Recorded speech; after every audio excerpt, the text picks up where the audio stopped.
into the north as well, and also in the Lake District when we get there. Once we've left Scotland, you'll see some really lovely examples of this dry stone walling technique.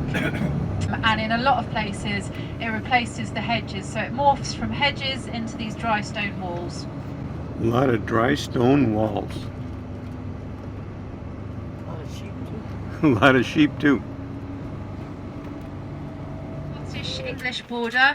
It's the place where the last large-scale battle was fought between the Scots and the English in 1575, and they came to a truce, so it's actually a very meaningful place. It's now a place of treaty and truce. The iconic cairn rocks here, they're called. So on one side they say Scotland, on the other side they say England. So you can stake your claim.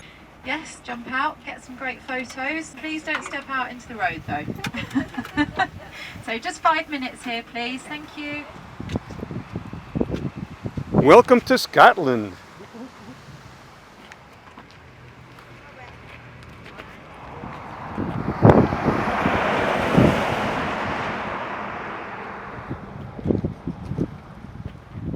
Just a bit more on Edinburgh as we're getting a bit closer now. So Edinburgh is an absolutely brilliant city for walking around. You're going to get the opportunity to do that obviously tomorrow with the local experts. It's built on several hills and extinct volcanoes, so the castle is actually on an extinct volcano, and as I say, you'll get amazing views all over the city. Chili do.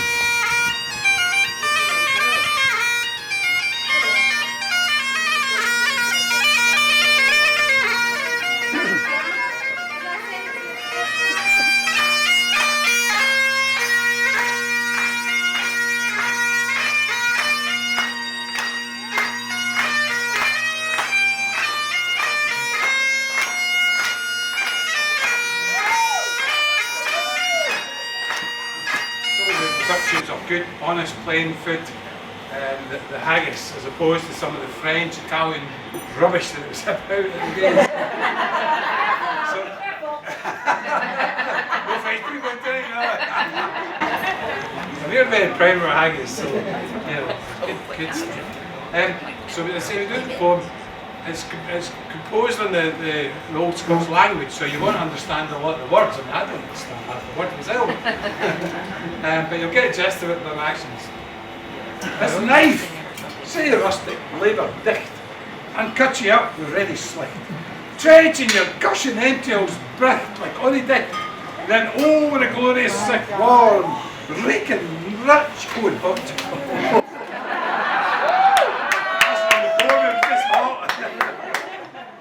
For honey sits and tried, till tat Angus on the drive, till all the wheel swell, kites palaver, bent like drums.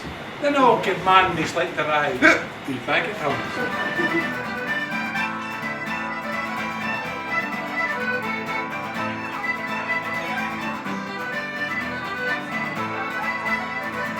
Of 167 days a year in Edinburgh. So this is not kind of making any difference to me because I grew up in Edinburgh and I'm sort of waterproof. Now, some of you come from dry countries and I want to just let you know what happens when you're out in the rain. You get wet. You might be concerned, what's going to happen if we're walking in the rain? You get a bit wet, but here's the good news, you then get dry afterwards. And there's nothing really much beyond that. You know, a bit of newspaper in your shoes sorts it out. Christina. And always remember that, that's how you dry your shoes, you put paper So in. the part that we walk through getting into the castle, what we call the gatehouse, is one of the newest parts of the castle. It's 1888. And you'll see that there are two statues in niches, you know, on either side of the door. Those were unveiled in 1929, so those are quite new as well. And the man on the left-hand side is King Robert the Bruce, Robert I of Scotland, who we love in Scotland because he led a small Scottish army against a big English army in 1314 at the Battle of Bannockburn. So we do feel the need when we play England at soccer or rugby to shout, "Remember Bannockburn 1314," because it was really the only time we had a big thumping victory against the English. So Robert the Bruce on the left. And then on the right-hand side, a man who's quite well known, but actually you don't really learn much from this movie because it's Sir William Wallace, Braveheart from Mel Gibson's movie, which is a fantastic movie, but I'm afraid it's very, very bad history. And that's not an opinion, it is a fact. You know, it's just a great movie as well. Looking above the archway that we're going to walk in, there's a blue stripe with some Latin writing on it, and that is the royal motto of Scotland, and how that would translate is, "He who hurts me shall not go unpunished." So it's a bit of a warning on the left-hand side. Yeah, here's a lady who asked me about the cannons. So the question was, do they fire these cannons? So let me say that all of these batteries, so this one here, which is called the Argyll battery, the big curved wall that was at the front of the castle that we call the Half Moon battery, they were all built to have cannons to fire.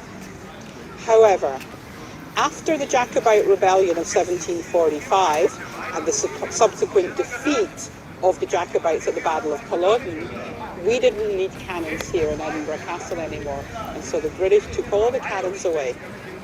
And then Queen Victoria came here in the middle of the 1800s, and she was very disappointed to see no cannons.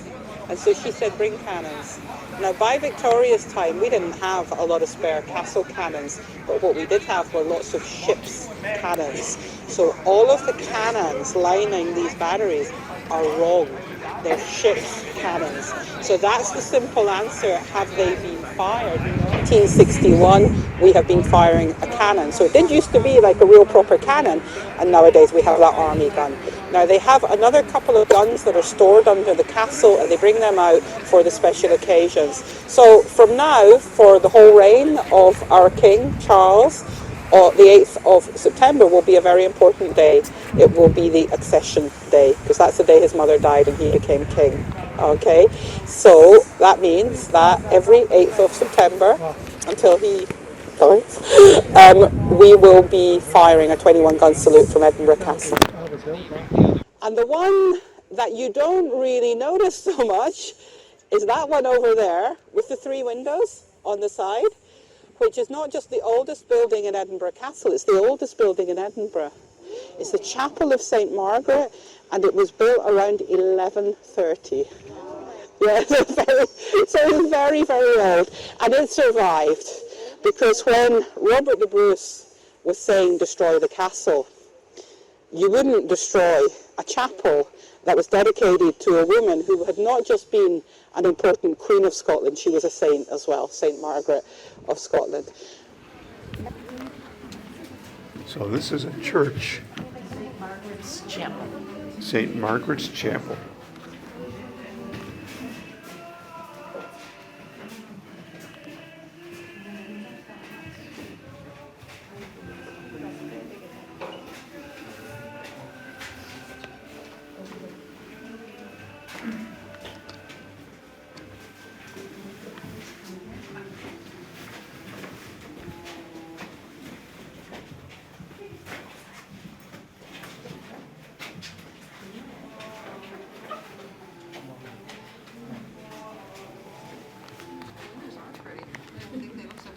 Very nice chapel. A lot of backpack here. Yeah, well, as you go.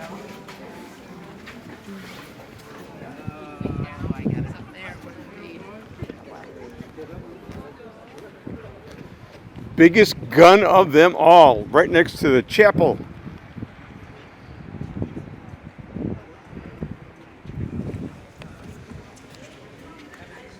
So quite commonly in Scottish castles, they would have had an area like this in the middle where the king was living. So they would have a building that they call the palace, because you can have a palace inside a castle because it's the residential part of it.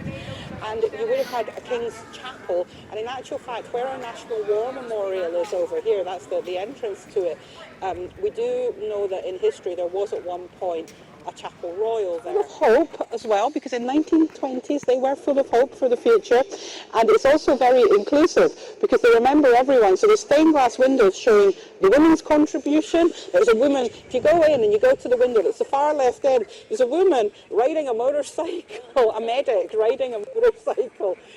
This is before women had the right to vote in Britain in World War I as well. There's lots of animals carved into the stone, and these are all animals who contributed, in the war effort as well: ox, horses, elephants, etc. So it's an interesting, quite a unique building. Swinging around, this building over here, this is where there were, and there still are, some royal apartments. This was the royal residence, and it's also where we have the crown jewels of Scotland inside of there, and it's quite surprising to not see any line at all. But even if there was a line, I wouldn't worry about it, because you won't spend long in that building. But there's a big story about these. These are much older than what you see in the Tower of London, because in 1649, don't forget, Oliver Cromwell executed the king. And how do you extinguish monarchy? You get rid of these objects, because these objects are not only objects, they're symbolic of royal power. So the British crown jewels are destroyed, and we hid ours. And it's an amazing story, because they get hidden in a castle in the north of Scotland, and Cromwell's army is literally like riding up, chasing them. They get smuggled out of the castle. The sword gets broken so they can hide it under a woman's skirts. And then they get hidden under a church, and they survive. And then in 1707, when we signed the Treaty of the Union, we thought these might go to London. So we locked them up here in Edinburgh Castle. And now you can make out what you want to believe from this. Apparently we forgot they were here. And then in 1818, we gave Sir Walter Scott a big set of keys, and we said, go and have a look through the castle and see if you can find the crown jewels of Scotland. And he pretended that he was surprised when he found them as well. So these are precious, because they're the oldest complete set of what we say royal regalia in Britain. The gold of that crown is the gold of Robert the Bruce's crown, and he was crowned in 1306. It was remodeled a number of times. This version, first time it was worn, 1540. By the father of Mary, Queen of Scots, at the coronation of his second wife, Mary de Guise. And then, when he dies, when his daughter's not even a week old, and she's coronated at 9 months, Mary, Queen of Scots, and that was the first time that the full set was used in a coronation.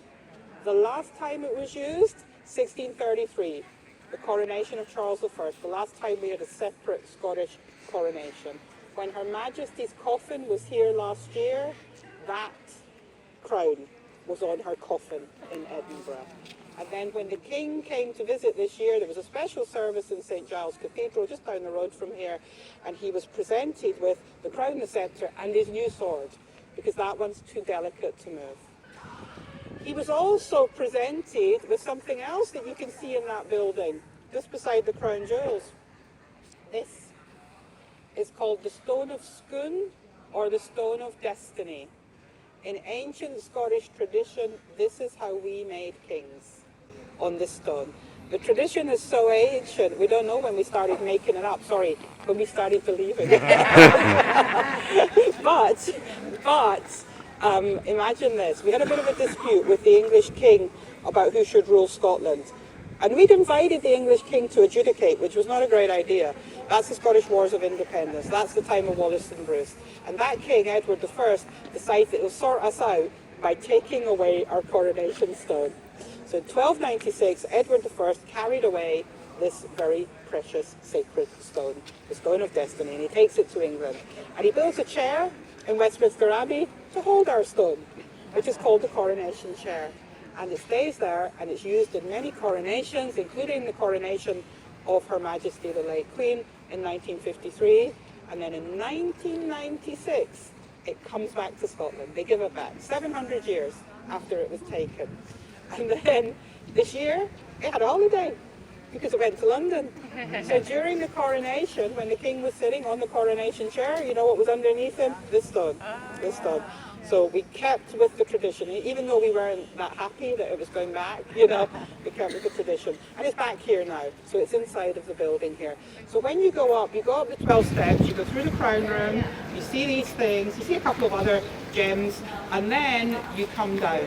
And where you can see it says 1566 behind me in the corner, when you come down that staircase, Don't leave the building, take a left-hand turn, because then you can go through the ground floor and you can see the only surviving royal apartments here in the castle. And there's quite an important tiny little room in the back there on the right, which is where Mary Queen of Scots gave birth in 1566 to her son James. Safety of the castle. Remember, she saw the murder when she was 7 months pregnant in the palace, so she comes up here to give birth in that little room.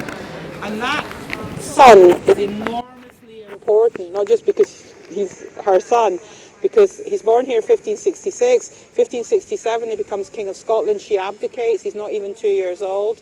They remember the baby kings and queens. And then in 1603 he becomes the King of England, James I of England.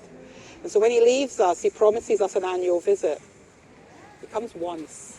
1617 to celebrate 50 years as King of Scotland. So he comes back to the castle, and it's all been decorated for him. So that 1566 there, all the interiors, they're all decorated for him. They're all about him. And he gets here, and it's a bit drafty, like it is right now. It's a bit cold. And he said it's too miserable here to stay, so he refuses to stay here. And the last British king who slept here was his son Charles I, who came and slept here just for one night where his father had been born in 1633. And then that was it. No more kings in this castle. This building over here, don't forget this one. This is the banqueting hall. So like the complex of buildings, you would have had the Royal Church, the apartments, the banqueting hall, or the Great Hall. And this was built by another James, James IV. Can you see? They like the unicorn and the lion. Betty Pacifica. Some more unicorn and lion.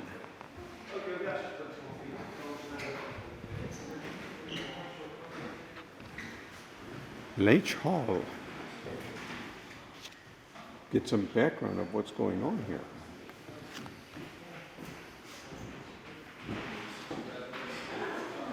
Royal Apartments, birthplace of a king. Kind of a crooked floor there.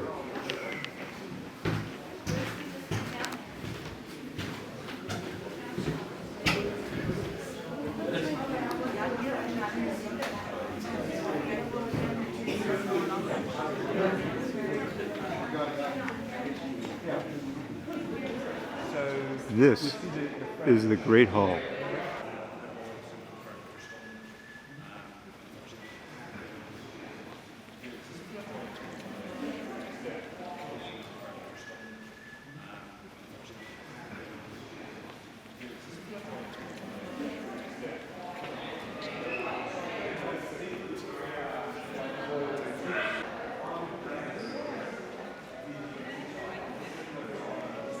A lot of swords. Spears.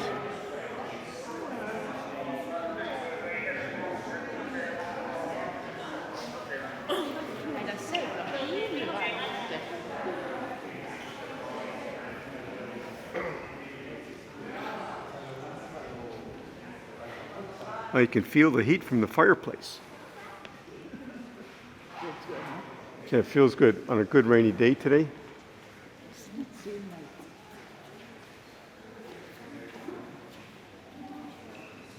It sure seems like it. The Scottish National War Memorial. Okay, the Scottish National War Memorial. Okay.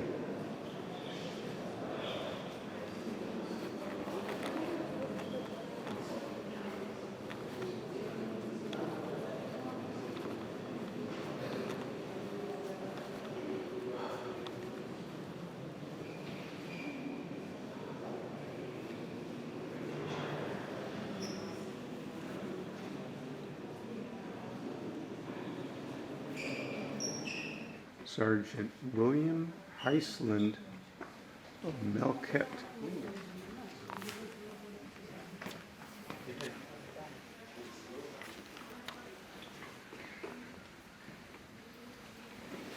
Prisons of War.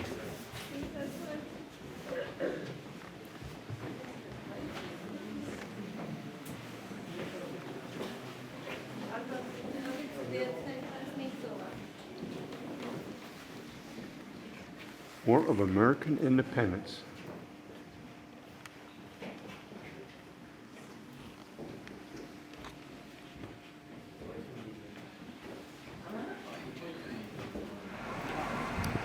They put these up for a special occasion, and then they take them down. They all have to come down. And court just means courtyard. And this was built at the very beginning of the Jamie's 1700s courtyard. as a residential area. And it's named after a man called James Brownhill, who was the property developer. And what he built here was a gated community. So what they were offering, selling the apartments here, 3 entrances. They were gated, so it was a gated community, so they weren't open. You would have, if you bought an apartment here, there was your own dung collector. And remember, it wasn't horses' dung they were collecting from the streets down here. So it would have been a much nicer place than a lot of other parts of the old town. Now, sadly, the original buildings that were around here burned down, so the buildings are replacements. The streets, and the fact, and this is funny, we had apparently an amazing population of birds of prey that are now very rare flying around above Edinburgh because there were so many rats in the streets. And that's a red kite, which nowadays is one of the rarest birds of prey you would find in Edinburgh as well. So this is looked after by our big conservation charity, Gladstone's Land. Very rare example of a surviving 17th century one, just as it would have been. And the arches on the lower floor, and we'll start walking down the hill here, there would have been shops in there. So, the way it would have been shops, and the owner of the shop would have lived at the back of his shop. They would have lived St. Giles. So St. Giles I mentioned a couple of times today because this is the place where last year Her Majesty's coffin was lying here in Edinburgh, and then also it is where this year the crown jewels were given to the King. It wasn't a coronation, it was just a special ceremony, like a celebration. Only one coronation, the one in London. So the big procession from the castle with the sword, the new one, the crown, the sceptre, and that big stone, the Stone of Destiny, and all brought to the King at a special service inside. Drive in. So St Andrews actually began in the 4th century, so a really long time ago, when a monk named St Rule, he had a dream in which he was instructed to rescue the relics of St Andrew, deliver them to the utmost ends of the earth, and that was to prevent them from falling into the hands of the Emperor Constantine at the time. So if you remember back from York, the Emperor Constantine, Hadrian's Wall, the link there.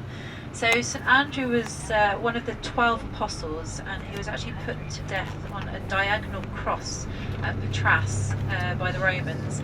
And it was from Patras that St Rule set off on his mission, and he was shipwrecked off the coast of Fife here, so to the wonderful Fife out to the right where you've been seeing some of the sea there. So that runs into the North Sea.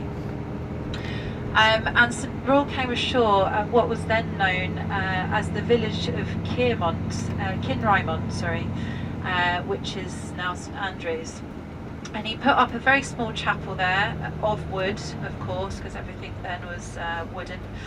And that was to house the relics of St Andrew, and it became a place of pilgrimage, and eventually Kintyre changed its name to St Andrews. So St Andrew became the patron saint of Scotland, and the relevance of him being put to death on a diagonal cross at Patras now stands clearly with the flag of Scotland, so the white cross, the white diagonal cross on the blue background. Golf. So the Royal Ancient Golf Club, it's home to the world's oldest and most famous 18-hole golf course. So you have the 18th hole and you have the first hole, teeing off from the first hole and finishing on the 18th hole, right where we'll be pulling up. And the old course's earliest known reference to golf dates back to the mid 1400s, so about 1457. When James II of Scotland banned golf and football because they were actually these sports were distracting his men from archery practice. Just coming on the right here, we've got red at the lights. On the right there's this red awning, And that is the cafe where Kate met Wills, took her on her first date for a coffee, in there on the right. So if you're feeling cheesy, have a look in there. There's a nice little museum here. I don't think it's open, but it's cute to take a picture of.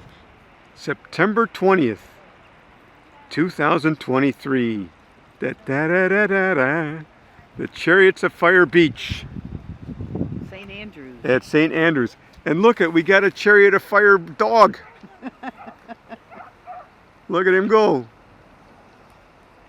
Da-da-dum, da-da-dum, da-da-dum. Oh, Women.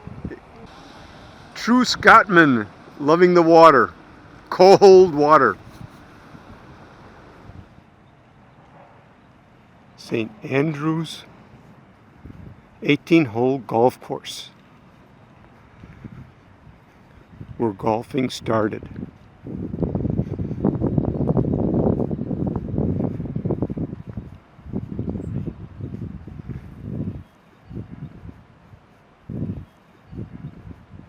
Okay, looks like it's ready to be able to tee off.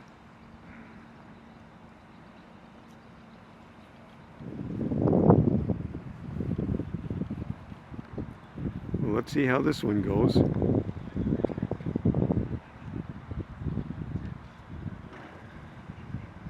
Eyeing the ball.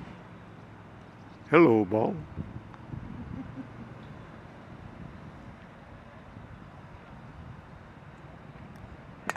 Whoosh.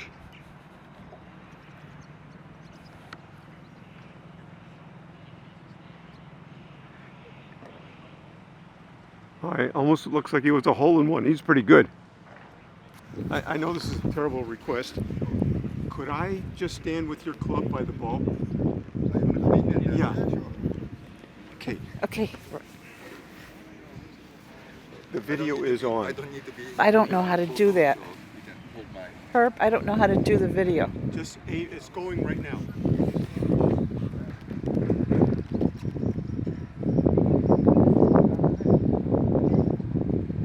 Okay, this is it. I don't want to disturb your ball. Can I disturb your ball? Oh, you look at that. The whole move.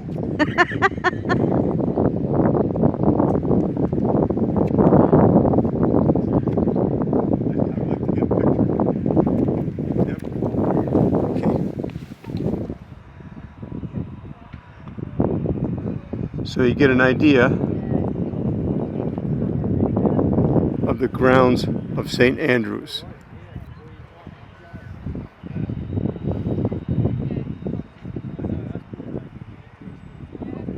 It looks like we got to the women's tees, or the women's golf course.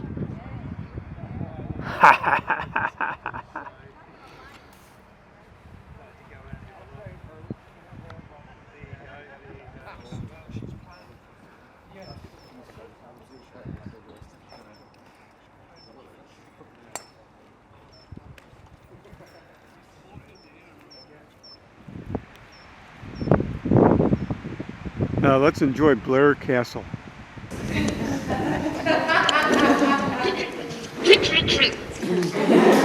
working. Yes.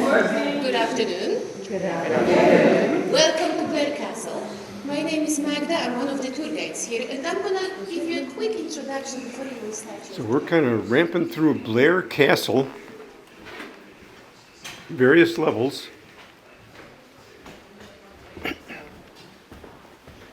Every family member. Small drawing room.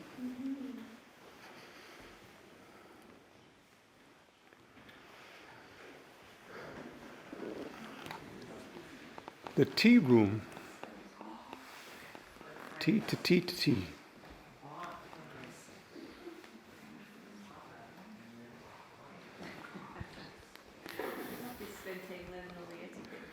Almost looks like the fan room.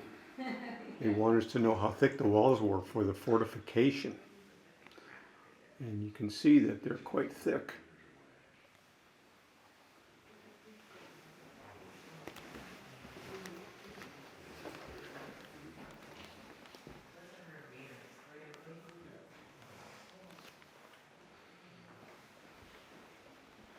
Nice spread that they put out. The dining room.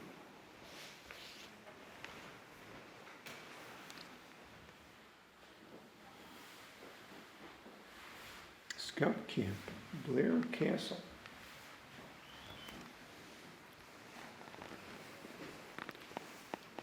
The bedroom.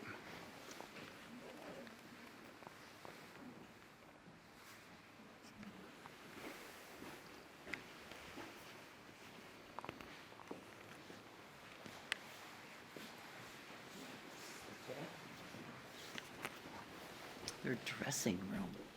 The blue dressing room. Oh God, how cute are they?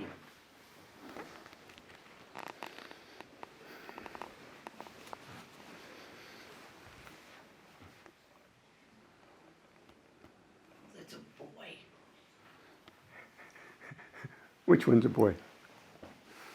Oh, a nice rouge and lipstick. Prince Arthur. A lot of steps. Yeah.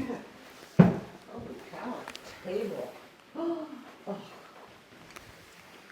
Talk about beautiful.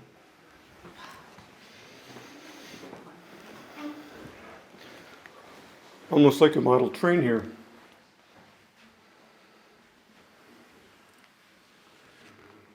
Marshal Blucher.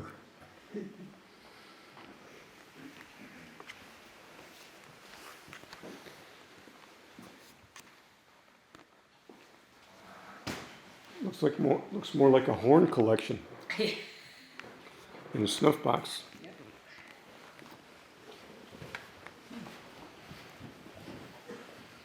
The Derby dressing room.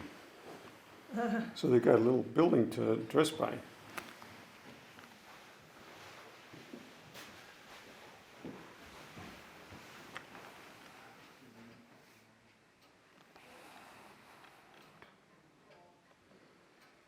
Some nice outfits. Big hips.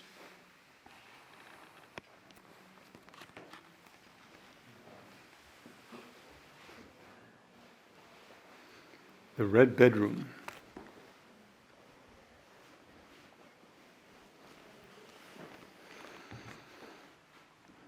Well, we leave the drawing room. Take a couple stairs down. Looks like the royal bird made a deposit. The tapestry room. Oh, that gives a clue why the tapestry's there.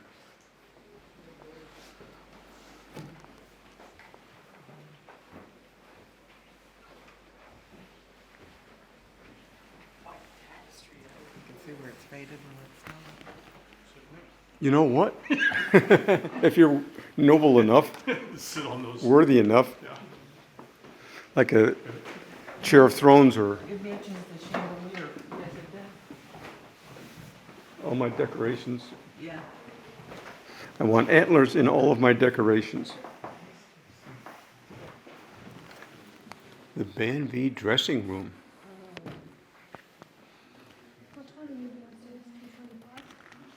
Well, look at that. These kiddos had a train. Oh, look at that guy. He's ready to do battle. Look at that guy on top.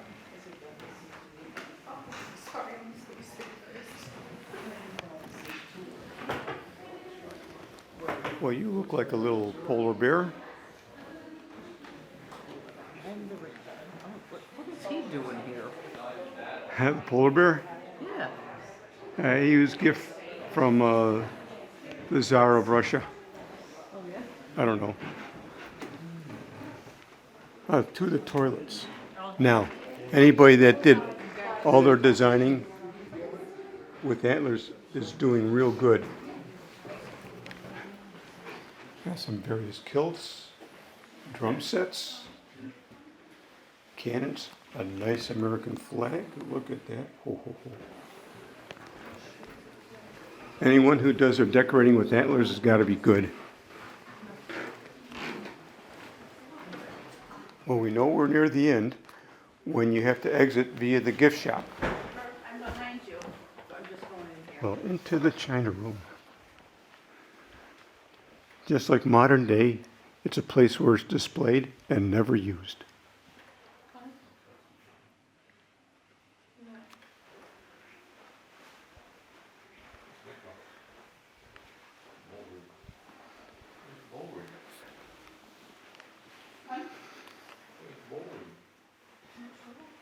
And look at this. Some various tapestries. So this is the long corridor out. Ooh.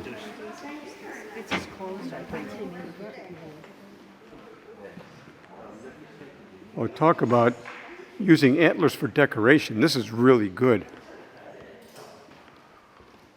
Welcome to the Great Hall, where antlers are truly used for decoration. So, time to exit.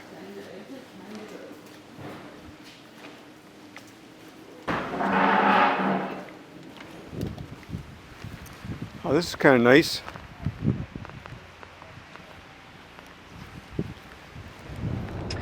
So Inverness, we are now coming into Inverness. So population here is around 70,000. It is the largest city in the Highlands. So it was established in the 6th century, and it's the northernmost city in the UK. So the name Inverness comes from the Scottish Gaelic. So Invir, so N-I-N-B-H-I-R, Nis. You might see that on some of the road signs actually as we're coming in. And it essentially means, very simply, here you can see it on the left here in the Gaelic on the sign. So it essentially means, very simply, mouth of the River Ness. So the word Ness also gives its name to Lock Ness. So the Ness runs into Lock Ness, which we'll be going down to tomorrow. So we're in Inverness, Debbie. We are. Got some nice river. What's this? The Lock River? It's the Ness River. The Ness River. That's right. Lock means river. Yes. And this is the Ness River, hence Loch Ness. Right.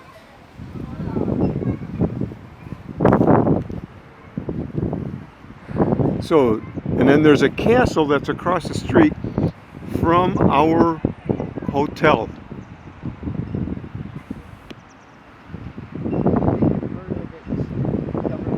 Oh yeah, that's government, that's headquarters. That's City Hall. That's right. Well, we saw a couple of footbridges in Inverness, which is interesting. So we can get across by walking across. We're going to do that.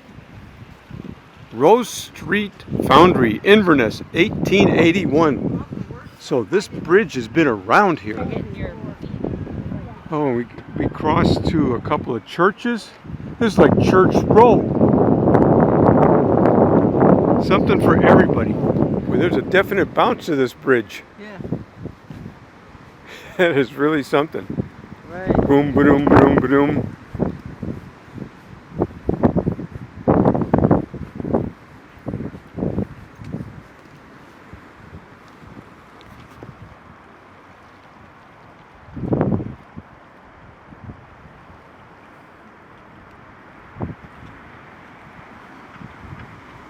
You might sit here thinking you've seen something when actually you haven't. There's actually a man called Steve the Nessie hunter. I'll go into the map a bit later because we've hit Loch Ness now. So there's a man called Steve the Nessie hunter, and he has been searching for Nessie for 35 years. 35 years as a full-time job. Can you imagine his wife? She must be like, darling, what are you doing today? Oh, I'm going to Loch Ness to look for Loch Ness Monster. Really? What, again? I mean, where does he earn his money from?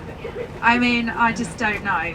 Anyway, so he's actually got a website called thenessiehunter.com if anybody is interested in having a look. But I mean, he'd drive me nuts. I mean, talk about overthinking. You'd think about everything, wouldn't you, sat on the side of the banks there. So anyway, Loch Ness is actually, it's 39 kilometres long. It's 1.5 kilometres at its widest, and it's about 305 meters deep. I've just switched between two metrics there, but you know, you get the idea. And it fills up the northern half of the Great Glen. So remember, a glen is a valley, so the Great Glen Fault. So that's from Fort William, which I've just pointed out on the map to you there, up to Inverness. And it's joined at the bottom, if you were to look at the map there, if you've got good eyesight, by Loch Oik, so Lake Oik, and Loch Lochy. So it's it holds the biggest fresh water. That combined with Loch Lomond, where we're going on our cruise later today, holds the biggest amount of water in lakes in the entire of the UK. So here we go. Welcome to Loch Ness. Yay! Yeah. Lock Ness. So now we have to keep our eyes open for Nessie.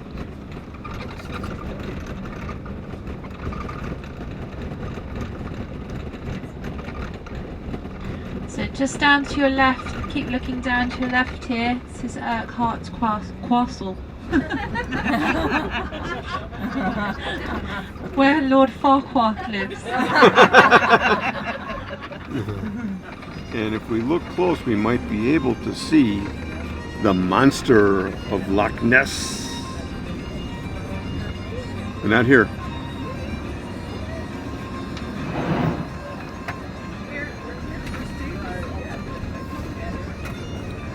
Ooh, there we get to see. Do you see it? Do you see it?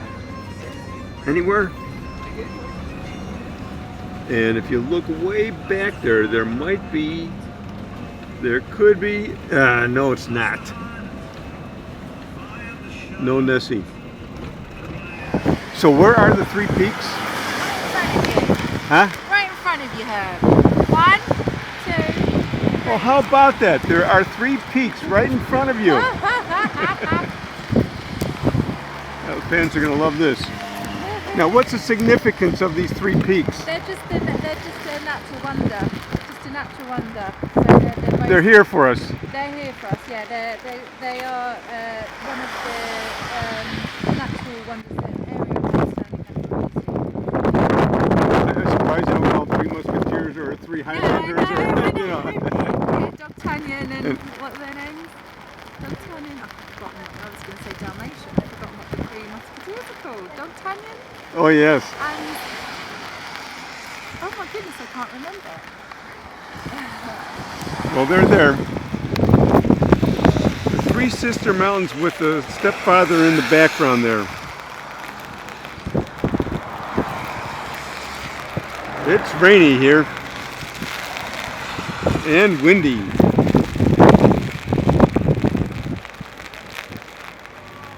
Well, Coach, welcome to the dining part of the boat. I guess. So we got sandwiches, we got plates, we got something over there, drinks. But do we sit down here now, though? You know what? They're not going to kick you off the boat. So, so sit by a table that's got food and then let everybody else worry about it. No, I know, but they might want us. Cruising along Loch Lomond.